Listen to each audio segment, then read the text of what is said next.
All right, so today we're going to dive into something a little different, Okay. the world of organized crime. All right. But not like what you see in the movies, Yeah. not The Sopranos or anything like that. Yeah. We're going deeper, Yeah. like way deeper, All right. using excerpts from a UNODC university module on organized crime, Okay. the Wikipedia entry for organized crime. Interesting. We really want to understand how experts define this kind of shadowy world. Yeah. You'd be surprised how far back it goes and how it Hmm. touches so many aspects of our lives we wouldn't even think about. Yeah. It's a fascinating area to study because you're right. It goes Yeah. beyond just gangs and violence. Yeah. Like, even defining organized crime is a challenge Really? because just calling any criminal activity organized Right. is just way too broad. So how do experts actually define organized crime then? Right. It can't just be about a group being organized, right? Yeah. What makes it distinct? So there are three main things that experts look at. Okay. Structure, purpose, and methods. Mm-hmm. Think of it like a three-legged stool. Okay. You need all three for it to actually work. Right. So Yeah. first you got to have like a structured group Okay. that's built to last. Okay. Not just some friends who get together to commit like a single crime or something. Right. So it's about the group's structure itself and how they're Yeah, set up to continue their activities. exactly. Okay, that makes sense. Yeah. What about their purpose? Well, these groups are all about making money, Okay. plain and simple. All right. Their purpose is to commit serious crimes, Uh-huh. often completely disregarding the law, Wow. to enrich themselves. Right. So they're not in it for some ideological cause or just to cause chaos. No. It's about profit. It's about the money.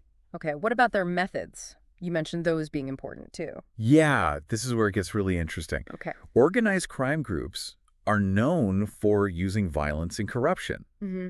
and they don't just stick to one type of illegal activity either. Oh, really? They're often involved in multiple criminal enterprises At the same time. at the same time. So they're almost like diversified businesses, Yes. but their business is crime. Exact. That's chillingly efficient. Yes, it is. But does that mean all organized crime groups are structured the same way? Not necessarily. Yeah. Some are super structured, like a hierarchy, Okay. with a boss at the top and then orders flowing down. Right. Others are more like these loose networks Okay. with connections and favors being like the glue Interesting. that holds them together. Okay. But regardless of the specific structure, those three elements, the structure, the profit motive, and their methods, Right. those are what make them organized crime. Okay, so we've got a good grasp on how they operate. Yeah. But what really surprised me is that this isn't like a new phenomenon. Right. Apparently, organized crime has been around for centuries. It's true. Pirates and highwaymen, really. It's fascinating to see how historical examples kind of mirror modern organized crime. Pirates and highwaymen, just like today's criminal syndicates, Yeah. they disrupted commerce Mm-hmm. and relied on these networks of accomplices. Right? They had systems for handling stolen goods and protecting their interests, much like we see today. Wow, so it's really the same basic principles, just with different players and methods throughout history. Pretty much. Makes you think about all the hidden networks that may have shaped events. Right. Are there any other historical examples that you find particularly interesting? One that really stands out is the role of fences in Ming and Qing China. Fences? Yeah, I mean- these were seemingly average people, Yeah. laborers, butchers, even tea house owners. Wait, tea house owner? I know, right? That's not who I'd picture running a criminal operation. Right. Yeah. It just shows how integrated these networks were Wow. within society. Okay. These fences, they were critical Okay. in connecting thieves and robbers with buyers in polite society, Interesting. stealing and stolen goods, and often operating pretty much openly. It's a reminder that organized crime has been influencing society for centuries, Mhm. often right under our noses. For sure. So if it's been around for so long, Yeah. what exactly are these modern groups involved in? Right. Most people probably think it's all about drug trafficking and violence, right? Yeah. While those are certainly part of it, Okay. organized crime has actually branched out significantly. Really? You see, it's not just about muscle anymore. Right. It's about infiltrating systems and exploiting any opportunity to make a profit. Okay, so what else is on their agenda these days? Well, financial crimes are a huge part of their business. Okay. Money laundering, counterfeiting, tax evasion. Mm-hmm. They're experts at making money disappear and reappear clean and ready to spend. So we're talking about a truly global operation. Yeah. That makes sense. I mean, cybercrime knows no borders. Exactly. What kind of cybercrimes are we talking about here? Everything from internet fraud and identity theft to copyright infringement Right. and even potentially cyber warfare. Anything they can use to exploit vulnerabilities in the digital world is fair game. It's incredible how they've adapted to the digital age. It is. So not just thugs with guns, but also tech-savvy criminals working on a global scale. Yeah. And you mentioned financial crimes, too. Is that where things like money laundering come Yes, in? money laundering is like a key part of their financial operations. Okay. It's essentially a three-stage process Okay. where they take dirty money from illegal activities and make it appear clean. Okay. So they can use it without raising any red flags. Okay, let's unpack this money laundering thing because, to be honest, it's always sounded like a spy movie plot to me. Right. How do they actually clean dirty money? So the first stage is called placement, where where they introduce the illegal cash into the legitimate financial system. Right. They might break large sums into smaller amounts Okay. and deposit them in multiple accounts, a technique called smurfing. Clever, but that seems like it would take a long time and leave a lot of traces. Yeah. What happens after the money is in the system? That's where stage 2 comes in, layering. Okay. They create these complex layers of transactions, Right. often using shell companies, offshore accounts, and constant transfers to make the money's origin almost impossible to trace. So they're making it really hard to follow the money trail. Exactly. But at the end of the day, it's still dirty money. Right. How do they actually get to spend it without anyone noticing? That's the final stage integration. Okay. They take the laundered funds and invest them in legitimate assets, Like what? like real estate businesses, art, No. anything that makes the money look like it came from legal sources. It's fascinating in a scary kind of way how they've created this whole shadow financial system. It is. But why is money laundering such a big deal? Yeah, Sure, it helps criminals get rich, you're right. but how does it affect the rest of us? That's a really important point. Yeah. Money laundering isn't a victimless crime. It fuels corruption, undermines financial systems, and it helps these criminal organizations grow and expand their influence. So it's not just about catching a few bad guys. No. It's about protecting our entire financial system. Exactly. Now, we've been talking about organized crime groups as if they all have the same structure. Right. But you mentioned earlier that they're actually different models. Yeah. Can you break those down for us? You're right. They don't all operate like the stereotypical mafia family with a single boss. Yeah. There's several different models, Okay. and many groups even blend these models to fit their needs and their environment. Okay, I'm ready for a crash course in organized crime structures. All right. What are we dealing with here? Let's start with the classic hierarchical model. Okay, This is your pyramid structure, right. like a military organization with a clear chain of command. Okay. Everyone has their place, and orders flow from the top down. That's the one we usually see in movies, right? Yeah. The boss at the top. Yeah. And layers of underlings below. Makes sense. Yeah. What other models are there? Then you have the bureaucratic or corporate model. Okay. These groups function more like legitimate businesses. Okay. They have specialized roles and departments. Really? Maybe a finance division, an enforcement arm, even a marketing team for their illegal products or services. Wow. So they really do mimic legitimate businesses. They do. Are there any models that are less structured? Yes, there are patron-client networks. Okay. Think of these as being built on personal relationships, loyalty, and favors. Interesting. It's less about a strict hierarchy and more about who you know and who owes you a favor. So it's like a web of connections and obligations Exactly. rather than a formal organization. Right. Interesting. What about street gangs? Yeah. Do they fit into any of these models? Youth and street gangs are often less structured than traditional organized crime groups, but they can still engage in organized criminal activities. They might be involved in drug dealing, theft, violence for hire, things like that. So even though they might not have the same level of sophistication as like a mafia family, Right. they could still pose a serious threat. They can. This brings us to a crucial question. Okay. How do we combat these groups, Right. especially as they become increasingly sophisticated and globalized? Yeah. It feels like an uphill battle for law enforcement. You've hit the nail on the head. Yeah. This is where things get really challenging. Okay. Organized crime is a global problem Mm-hmm. that demands a coordinated and flexible response. So what are some of the biggest challenges in tackling this problem? Yeah. What makes it so difficult to fight? One major issue is jurisdictional boundaries. Okay. Criminals operate across borders, Right. taking advantage of the gaps between different countries' laws. Mm. What's illegal in one place might be perfectly legal in another, Right. making prosecution really difficult. It sounds like a logistical nightmare. It can be. What other obstacles are there? Organized crime is also incredibly adaptable. Okay. They're constantly changing tactics to avoid detection Right. and stay ahead of the authorities. So it's not just brute force anymore. No. They're using strategy and intelligence to outsmart the system. Exactly. And then you have the issue of corruption. Oh, yeah. These groups are notorious for bribing officials, infiltrating legitimate institutions, and undermining the rule of law to protect their own interests. That's right. It's almost like they're playing a game of chess, Yeah. and they're always a few moves ahead. It feels that way sometimes. So what can law enforcement even do?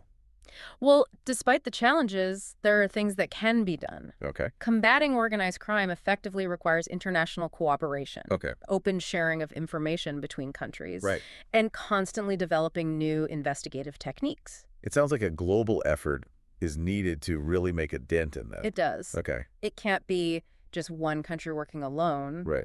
They need to work together to close those legal loopholes and share intelligence to stay ahead of these adaptable criminal organizations. Okay, so we've covered a lot of ground here. We have. From defining what organized crime actually is Yeah. to understanding how these groups operate and the massive challenges they present. Right. It's a pretty complex issue. Yes. And sounds like there are no easy answers. That's right. There's a lot more to unpack here, but we've only just scratched the surface. It really is mind-boggling, Yeah. how organized crime has been around for centuries, Right.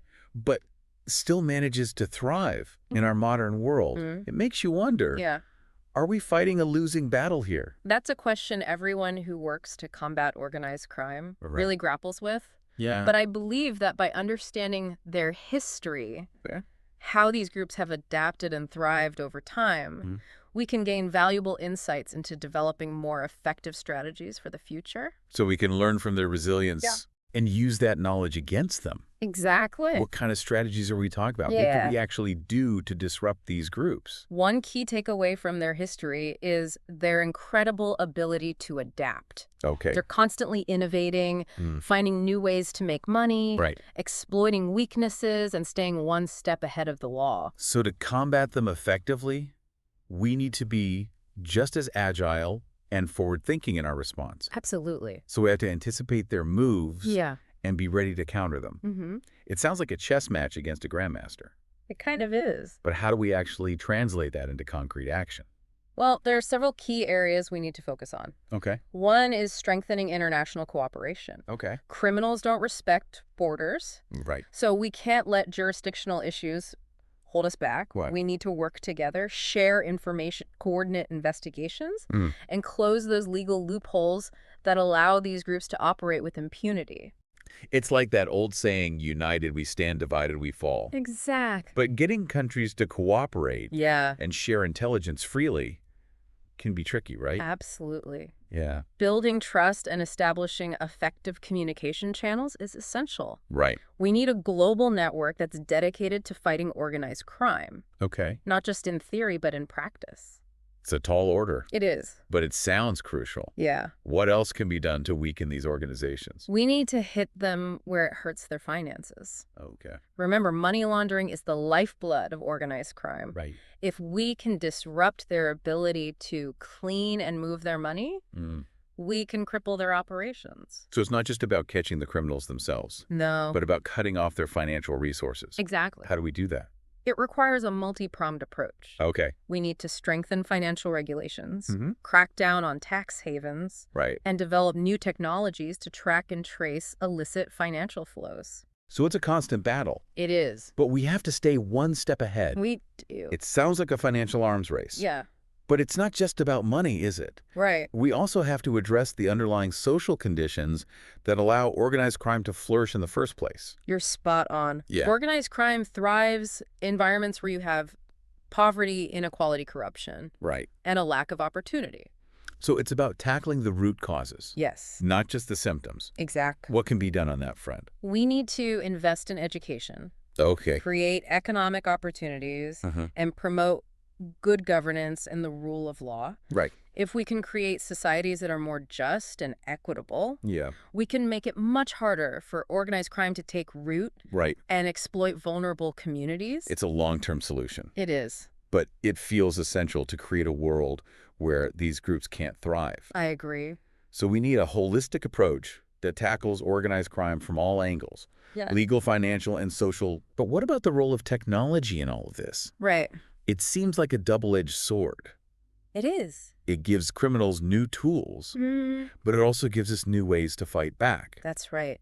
Technology is undeniably a game changer in this fight. Okay. On the one hand, it allows criminals to operate anonymously, Right. communicate securely, and move money across borders with unprecedented ease. Right. It makes sense. But on the other hand, Yeah. it also provides law enforcement with powerful new tools Okay. for surveillance investigation and intelligence gathering. So it's a race to see who can use technology more effectively. It really is. What are some of the cutting-edge technologies being used in this fight? Law enforcement agencies are increasingly using data analytics and artificial intelligence.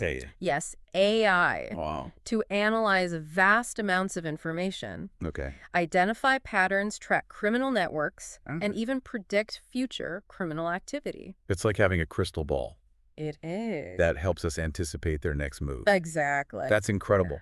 It is pretty amazing. It sounds like something out of a science fiction movie. I know, right? What other technological advancements are making a difference? Another area where technology is proving invaluable is in cybercrime investigation. Okay. Specialized units dedicated to tracking down criminals operating in cyberspace Right. are using sophisticated techniques to trace their digital footprints Mhm. and gather evidence that can be used for prosecution. It sounds like we're equipping our crime fighters with a whole new arsenal of digital tools. We are. But at the end of the day, this fight isn't just about high-tech gadgets and algorithms, right? You're right. The human element is still crucial. Absolutely. Yeah. Technology can be a powerful weapon, Okay. but it's only as effective as the people wielding it. Right. We need highly skilled investigators, analysts, and prosecutors Okay. who understand the complexities of organized crime and are dedicated to bringing these criminals to justice. So investing in human capital is just as important as investing in technology. Precisely. We need to ensure our law enforcement officers are tech-savvy, adaptable, and ethically sound. Right. We also need to attract the best and brightest minds to this field. Yeah. Individuals who are passionate about making a difference and up for the intellectual challenge. So we're talking about creating a new breed of crime fighter. Yes. One who is as comfortable with code as they are with a badge and a gun. That's a great way to put it.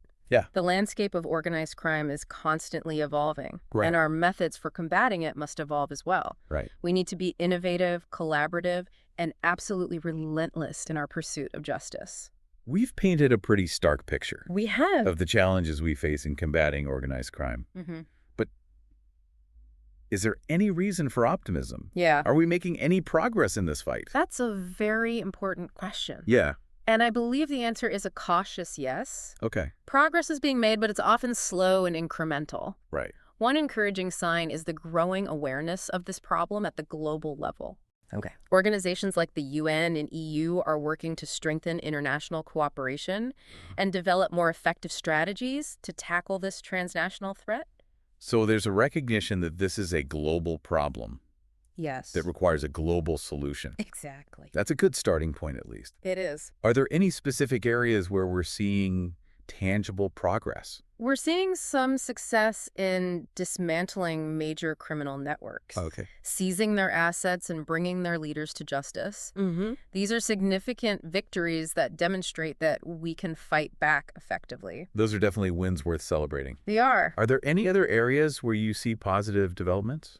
Definitely. Yep. Advancements in technology are giving law enforcement a significant edge. As we talked about earlier, data analytics and artificial intelligence are becoming powerful tools for tracking criminal activity. Right. And we're making strides in combating cybercrime. It feels like we're finally starting to catch up in the technological arms race. In some respects, yes. Yeah.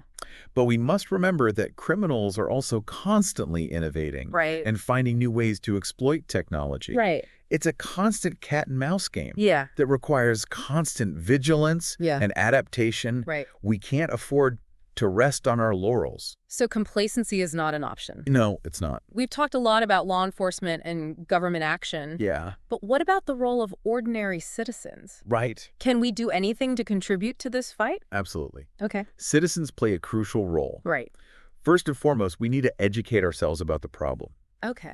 The more we understand about how organized crime operates, the better equipped we are to recognize the signs, protect ourselves, Okay. and report any suspicious activity to the authorities. Knowledge is power, as they say. It is. But what else can we do? Right. It often feels like such a vast and complex problem. Yeah. What impact can one person really have? Never underestimate the power of individual action. You can make informed choices as a consumer. Like what?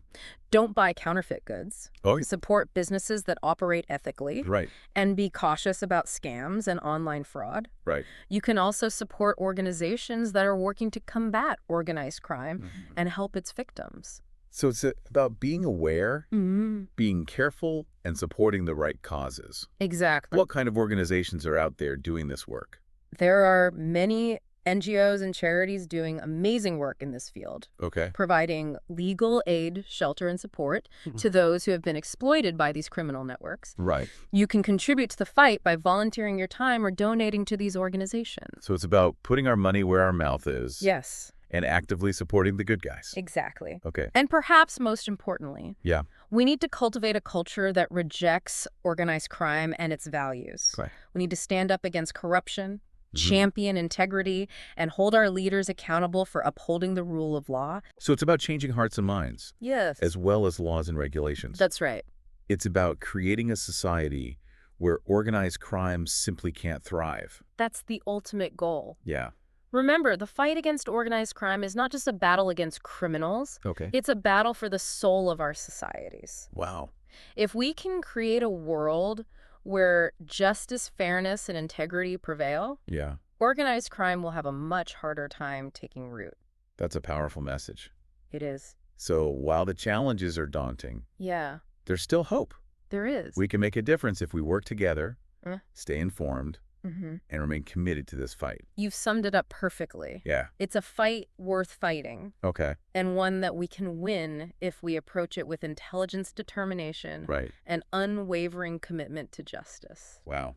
It's been quite a journey, It has. exploring the world of organized crime. Yeah, a real deep dive. We've gone from defining what it is, Right. looking at its historical roots, to understanding how these complex groups operate Yeah. and the massive challenges they pose in our interconnected world. We've seen how these groups have evolved over time, Yeah. adapting to new technologies and opportunities. Right. Almost like businesses, Right. diversifying their portfolios Yeah. to maximize profit.